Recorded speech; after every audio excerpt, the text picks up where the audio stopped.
So what's up सबैजनालाई नमस्ते। फेरि म नयाँ भिडियो लिएर आएको छु।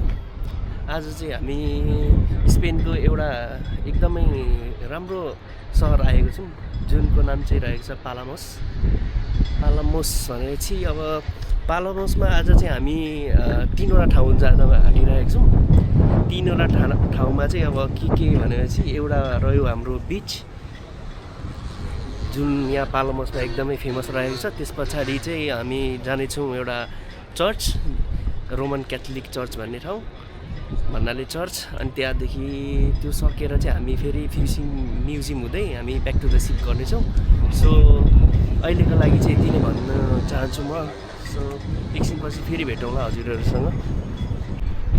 यो ठाउँ चाहिँ समुद्रको त्यो बिचको छेउमा भएर होला यति धेरै हावाहरू चलिरहेको थियो, जहाँ मेरो बोली पनि सुनिरहेको थिएन।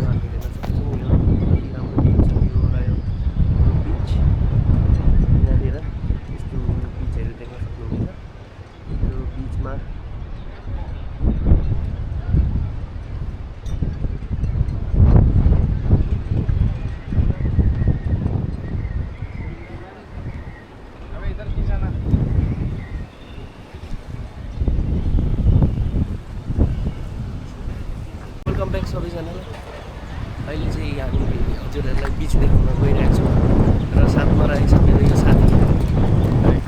यो मेरो साथी हो, उता इन्डियादेखि हो। र अहिले हामी चाहिँ यहाँ बिचतिर यसो घुम्न निक्लिँदैछौँ। ल अर्को भिडियोमा चाहिँ हजुरहरूलाई बिच देखाउँछु है म। पालामोसको सिन हेर्न सक्नुहुनेछ। पालामोस यो साइडमा रहेको छ बिच, जहाँ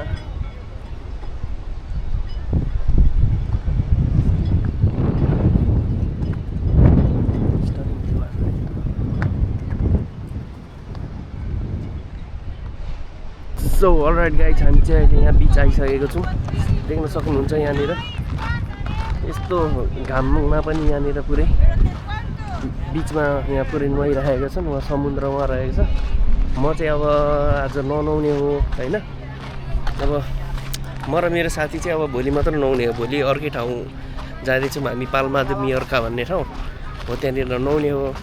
अब अहिलेको लागि चाहिँ अब हजुरहरू यहाँ बिच हेर्दै बस्नुहोस् है, यति राम्रो बिच छ। हेर्न सक्नुहुन्छ यहाँ बिच यस्तो बालुवा छ। त्यहाँदेखि साइडमा यतातिर नुहाउँदैछन्।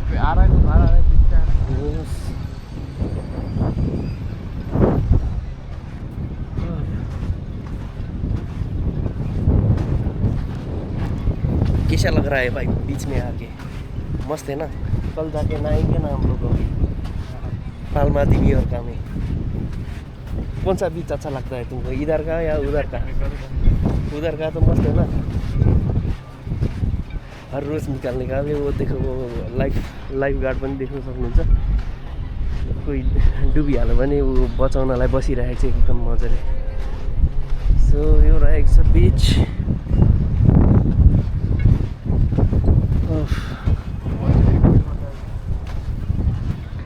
ल यति भन्दै अब हजुरहरूलाई बिच चाहिँ देखाइसकेँ। अब म अर्को ठाउँ लिएर जान्छु जुन रहेको छ हाम्रो चर्च छ, सेकेन्ड डेस्टिनेसन।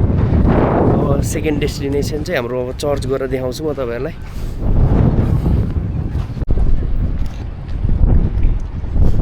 हजुरहरूलाई चर्चहरू पनि देखाउनु भनेको, भरे लास्टमा मलाई काममा बोलाएर फेरि आइहाल्नु पऱ्यो ड्युटीतिर ब्याक टु सिप। तपाईँहरूले चाहिँ अघिदेखिको यो बादल पुरै रातो देख्नु भएको थियो होला। यो चाहिँ खासमा आगो लागेको हो, त्यहाँ जङ्गलमा ठुलो आगो लागिरहेको थियो आज।